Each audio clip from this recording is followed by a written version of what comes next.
오늘은 어떤 이슈들이 시장에 가득했을지 첫 번째 이슈부터 열어주시죠. 네, 첫 번째는 전망입니다. 삼성전자, 고래, 매가 보이는데 어떤 이슈일지 열어주시죠.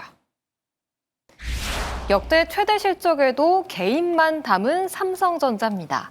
4분기 매출은 93조 원, 영업이익은 20조 원을 기록하면서 2018년 이후 7년 만에 삼성전자는 최대 분기 실적을 달성했습니다. 특히 DS 부문의 매출 성장이 실적 전반을 견인하기도 했는데요. 여기에다가 또 HBM 사업의 불확실성도 이 컨콜에서 구체적인 진행 상황을 제시하면서 좀 불확실성을 제거해주기도 했어요. 그런데 주가는 오늘 좀 약세를 보였거든요. 네. 이런 방향성을 어떻게 전망해야 될까요? 일단은 코스닥 시장보다도 코스피 시장이 1월 내내 상승세가 나오지 않았습니까? 그 상승의 주역이 사실상 삼성전자라고 봐도 과언이 아닐 정도로 코스피 시장을 이끌어내는데 한몫했었던 게 삼성전자였다고 볼 수 있을 것 같은데요. 사실 이제 삼성전자가 최근 이제 하반기에 나왔었던 주가상의 패턴을 보면요. 3분기 실적 발표 시즌 기점으로 했을 때도 실적에 대한 기대감으로 한 2달 정도 시세가 반영이 되다가 실적 발표 나오고 나서 주가가 좀 지지부진하게 단기 조정을 주는 움직임들이 나왔습니다. 근데 이번 4분기 실적 발표가 사실 3분기보다 더더욱 기대가 되는 그런 또 실적이기도 했거든요. 그래서 4분기 실적 발표가 또 중요한 이유가 4분기 실적 발표는 사실 연초에 나오잖아요. 연초에 또 실적 컨퍼런스 콜도 있고 또 여기에 연간 가이던스나 영업이익에 대한 그런 방향성이 제시가 되기 때문에 이 4분기에 대한 그런 기대감이 사실상 더 크다고 볼 수가 있습니다. 거기에다가 삼성전자 같은 경우에도 연초에 이미 잠정 실적 관련해서도 이슈가 계속 나오기도 했었죠. 그래서 그런 부분들이 사실상 한 달 내내 반영이 된 부분들이 있기 때문에 차익 실현 관점에서 기관 매도세가 이어지고 있는 게 아닌가라는 생각이 들고요.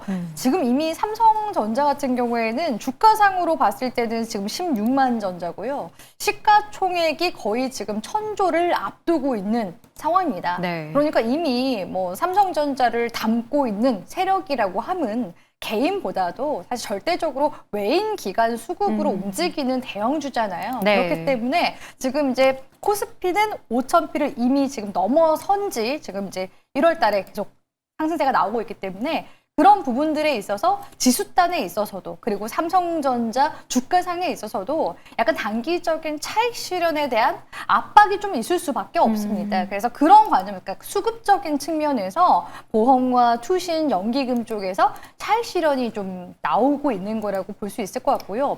반면에 지금 이제 1월 말로 지금 갈수록 시장이 이제 부각을 받는 쪽이 코스피보다는 코스닥 시장에 대한 그 기대감이 지금 상당 부분 반영이 되고 있는 상황이죠. 네. 그러니까 지금 대형주 쪽에서 자금이 또 다시 빠져나가면서 순환매 관점으로 코스피 시장에 자금이 지금 흘러 들어가고 있는 거라고 볼 수가 있을 것 같습니다. 그래서 사실상 삼성전자 같은 경우에는요, 지난 이제 하반기를 기점으로 해서 다시 이제 SK 하이닉스로부터 시장 점유율도 다시 재탈환했고, 거기다 HBM4 역시도 2024년도에 삼성전자가 HBM3에서는 승기를 놓쳤다라는 부분들을 인정했고 HBM4에서 승부를 보겠다고 했거든요. 네. 그런 부분들이 지금 엔비디아가 삼성전자를 가장 먼저 이 퀄테스트를 통과시켜줬고 삼성전자가 가장 먼저 양산에 들어갔다라는 부분들은 성능이나 이제 기술적인 부분들이 많이 개선이 이루어졌다라는 반증이기 때문에 2월부터 만약에 양산에 들어선다라고 한다면 이게 1분기 실적으로도 고스란히 그 수익성이 반영이 될 여지가 있거든요. 그렇기 때문에 삼성전자는 숨고르기 가능성은 있지만 상반기 내내 1분기, 2분기도 계속해서 우상향 추세를 만들어 나갈 가능성이 높다고 보고 있습니다. 그렇기 때문에 증권사, 외국계 증권사 쪽에서도 계속해서 목표 눈높이를 높여 나가고 있는 거라고 볼 수가 있을 것 같거든요. 그래서 오늘 전반적으로 시장 자체가 흔들리는 모습이 나왔었는데 네. 반도체 소부장 관련 종목들도 그런 관점에서 삼성전자 실적 발표 나오고 나서 이게 지금 세론으로 조정을 줄 것인가 이런 부분들이 좀 긴가민가한 부분들이 있기 때문에 단기 변동성이 좀 커졌던 걸로 보여집니다. 그래서 만약에 삼성전자가 만약 조정을 준다라고 한다면 저는 오히려 비중 확대 전략으로 대응을 하시는 게 좋다고 생각을 하고 있고요. 그러니까 신규 매수를 진입을 고민하시는 분들께도 오히려 만약에 삼성전자가 조정을 준다라고 했을 때 충분히 또 매수할 수 있는 기회를 줄 수가 있기 때문에 급하게 따라잡으실 필요는 없을 것 같습니다. 지금부터라도 천천히 분할 매수 관점으로 비중 확대 관점으로 보시면 좋을 것 같습니다. 오늘 파란불이 떴고 내일도 뜬다면 비중 확대의 기회다라고 좀 보이고 계신데 삼성전자가 HBM4에서는 그래도 좀 승기를 잡을 거라고는 다들 아셨던 것 같은데 SK 하이닉스 측에서도 우리도 더 잘할 수 있어라고 얘기를 했잖아요. 둘 사이의 그런 경쟁 구도는 어떻게 되는 걸까요? 예, 뭐 일단은 오픈해봐야 아는 거지만은 좋은 현상입니다, 여러분들. 왜 그러냐면은 이번에 삼성전자 실적 같은 경우는 AI 사이클을 증명했다. 저는 좀 이렇게 얘기를 하고 싶은데요. 삼성전자 같은 경우는 작년 전체 매출로 봤을 때는 333조를 기록을 했습니다. 굉장히 높은 수치를 기록을 했는데 여기서 우리가 중점적으로 봐야 되는 거는 4분기 실적이었죠. 4분기 실적 같은 경우는 영업이익이 20조가 나왔습니다. 제가 여러분들한테 말씀드렸던 거는 잠정 실적보다 확정 실적이 중요한 건 뭐냐면은 세부 사업 부문별로 매출액이 정확히 집계된다. 이걸 좀 말씀드렸는데 자, 20조라는 영업이익 중에서 과연 DS 부문, 반도체 부문이 어느 정도 차지하고 있냐? 16조 원에 차지하고 있습니다. 그러니까 사실상 반도체가 다 한 겁니다. 근데 가장 중요한 건 뭐냐면은 아직까지도 AI 사이클은 하락 추세로 접어들지 않았다. 이게 중요한 키포인트인 것 같고요.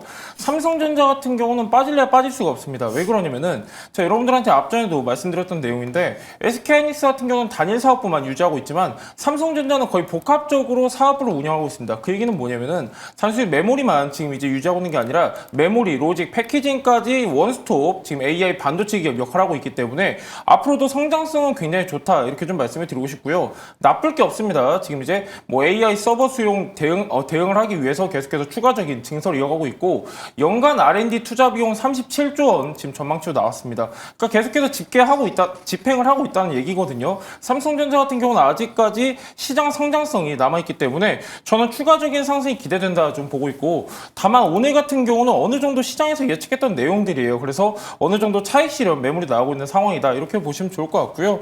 이 구간은 어느 정도 우리가 매물 나올 수 있는 구간임을 알고 있기 때문에 굳이 이 구간에서 흔들릴 필요는 없다 말씀드리고 싶고 지금 이제 증권사 같은 경우는 계속해서 목표가를 상향하다 보니까 목표 주가가 26만 원, 24만 원까지 지금 전망치가 나왔습니다. 그래서 네. 삼성전자 보유하고 계신 분들은 굳이 이 구간에서 차익 매물이 나오더라도 흔들리실 필요가 없고 조금 중장기적 관점으로 보유하시면 좋을 것 같습니다. 역시 뭐 흔들리지 말자라고 말씀 주셨네요. 근데 궁금한 게 오늘도 소부장주들도 굉장한 상승을 보여줬잖아요. 뭐 전공정, 후공정 돌았고 오늘은 또 HBM 쪽으로 좀 반응이 나왔는데 특히 한미반도체가 너무 올라서 지금 구간에서 이수페타시스나 뭐 PSK홀딩스 볼까 하시는 분들도 계실 것 같거든요. 이런 종목들의 순환매는 어떤 박자를 타야 되나요?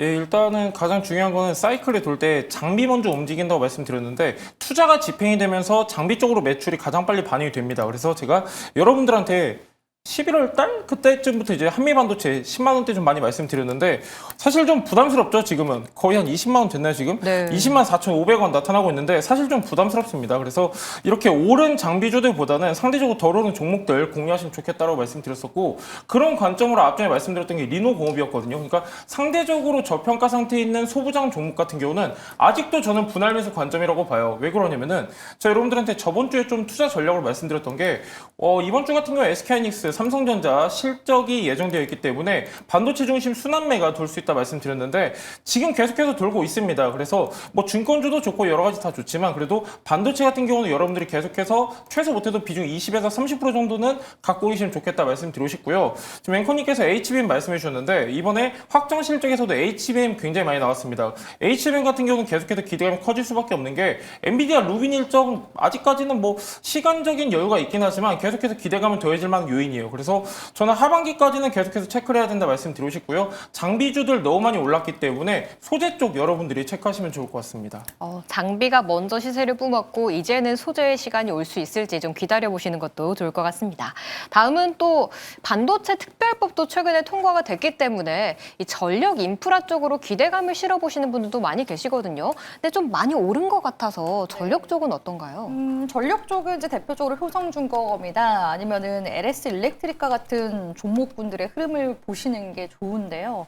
확실히 이제 관련 모멘텀이 지금 나오다 보니까 전력 지금 섹터도 흐름이 좋습니다. 그러니까 최근에 종목들이 슈퍼사이클을 타고 있는 중이잖아요. 그러다 보니까 계속해서 신고가 흐름을 만들어 나가고 있는 그런 종목들이 많이 보이는 것 같아요. 그만큼 지금 구조적으로 AI 슈퍼사이클이 정말 이런 산업 사이클을 만들어 가는구나라는 부분들을 가늠할 수 있는 그런 국면이지 않나라는 생각이 드는데요.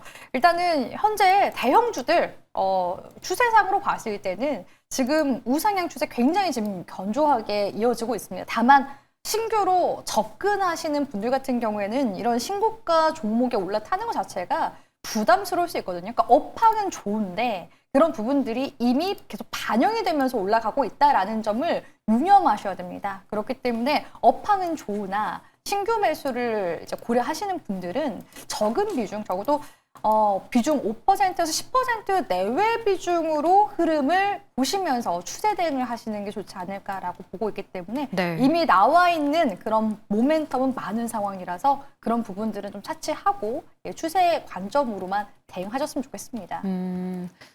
트렌드에 맞는 건 맞지만 또 시장의 자금이 코스닥 쪽으로 이동하고 있는 분위기이기 때문에 전력 설비 쪽은 조금은 비중을 좀 줄여보시는 것도 좋은 대안이 될 수 있다는 팁 주셨습니다. 다음은 이제 또 남아있는 이벤트를 좀 체크해봐야 될 것 같아요.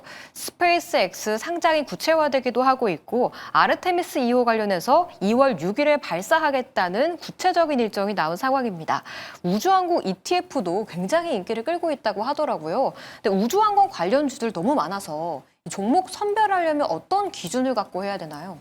예, 뭐 일단은 이벤트 일정으로 접근하시려면요, 여러분들이 조금 단기적으로 대응을 하셔야 되는데, 맞습니다. 지금 앵커님 말씀해 주신 대로 세트레가이 같은 경우는 오늘 한 20% 가까이 상승을 보였습니다. 세트레가이도 제가 여러분들한테 48,000원대 좀 많이 말씀드렸던 종목인데, 이 친구는 이름만 이렇지 사실 하나 그룹 계열이라고 말씀 좀 드렸었고요.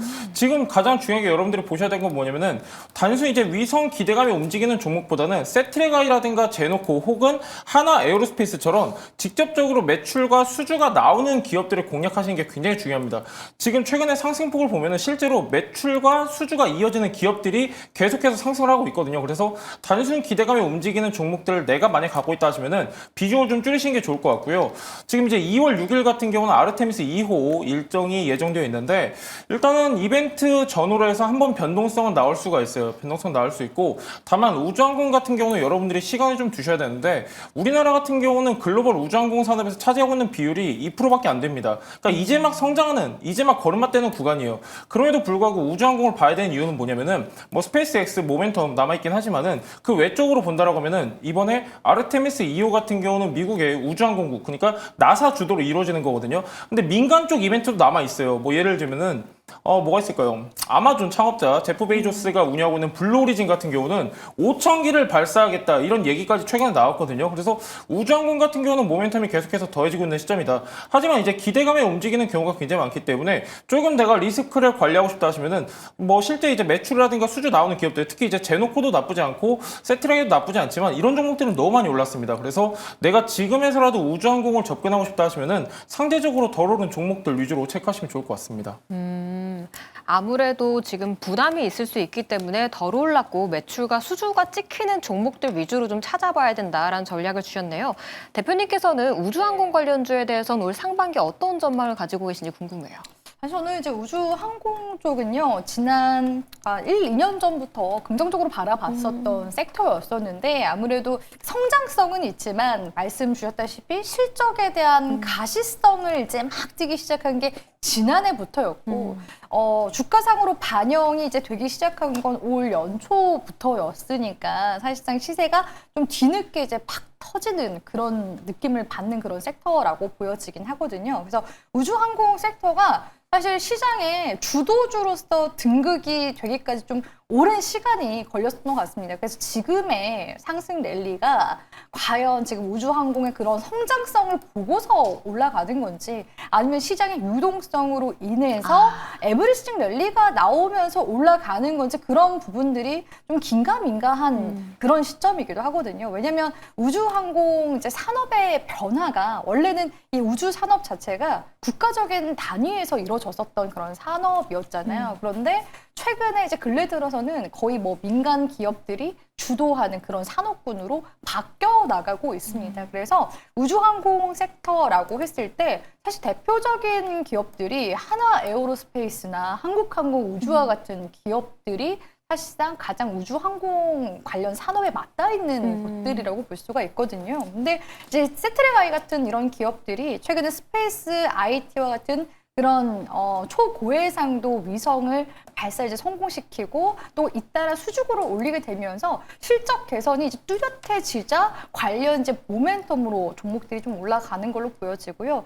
또 이제 상장 시기가 또 맞물리면서 스피어와 같은 또 종목들이 시장에서도 시세를 내다 보니까 전반적으로 지금 우주항공 산업이 지금 성장성이 뚜렷하구나 이렇게 약간 좀 착시를 할 수 있는 그런 또 시기인 것 같다라는 생각도 들기도 하거든요. 물론 이 아르테미스 발사체 관련 이슈가 이 이슈도 1, 2년 전부터 이미 들려왔었던 이슈였습니다. 근데 이번에 이렇게 아르테미스가 또 주목도가 올라가는 게 결국에는 또 우주선이잖아요. 네. 그러니까 기존에는 이제 우주항공 쪽 이슈가 위성이나 우주 발사체에 조금 이제 주목도가 올라갔었는데 이제 우주선 쪽으로 좀 더 확장되는, 그러니까 본질적인 그런 우리가 우주항공이라고 생각했을 때 생각할 수 있는 그런 우주선에 대한 그런 부분들이 좀 시장에서 이야기가 나오는 거고요. 사실 이런 이제 우주항공 산업에 대한 부분이 트럼프 대통령 때도 우주 그런 뭐랄까요? 그런 군을 또 창설할 만큼 우주 산업에 관심이 많았습니다. 그래서 트럼프 대통령이 당선될 무렵에도 다시 이제 우주항공 산업을 키우는 거 아니냐라는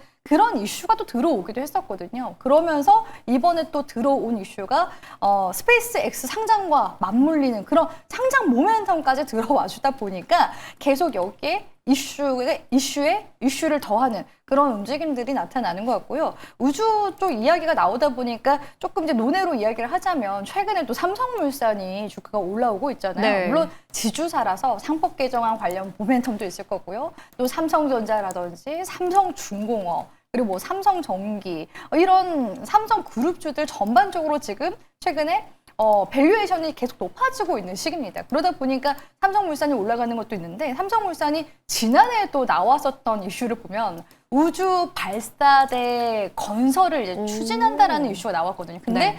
우리나라 같은 경우에는 이런 우주 발사체가요, 거의 뭐 1년에 한 번, 거의 뭐 연례 행사일 정도로 몇 번밖에 이루어지지가 않아서 우리 국내 수요만 따졌을 때는 이게 사업성이 좀 떨어질 수 있다라는 판단은 또 삼성물산에서 했던 걸로 알고 있어요. 근데 스페이스 X 같은 경우에는 거의 뭐 달에 한두 번씩 발사체를 쏘고 있잖아요. 네. 그러니까 만약에 삼성물산이 이런 우주 발사대를 건설하는 그런 사업군에 진출한다라고 한다면 사실 이제 해외 쪽 그런 플랜트 건설 쪽으로 가야 되지 않나, 미국 쪽으로. 그러면은 결국에는 또 트랙 레코드가 필요할 텐데 그럼 국내에서 우주 발사대를 만들 수 있는 그런 역량을 보여줘야 되거든요. 근데 그런 부분들 자체가 일단은 사업성이 우리 국내에서는 떨어진다. 그러니까 이런 부분들까지도 사실 고려해서 본다면 지금의 우주항공 섹터 어떻게 보면은 그냥 단순 성장성만으로 올라간 건 아닌가? 내지는 일부 지금 기업들이 지금 실적을 내고 있다는 착시도 우리가 고려해봐야 되는 건 아닌가라는 판단을 좀 입체적으로 하셔야 될 때가 아닌가라는 생각은 해보게 되는 것 같습니다. 네, 산업에 대한 방향성은 맞지만 뭐 속도나 길은 좀 다를 수 있다는 점도 고려하시는 게 좋을 것 같습니다.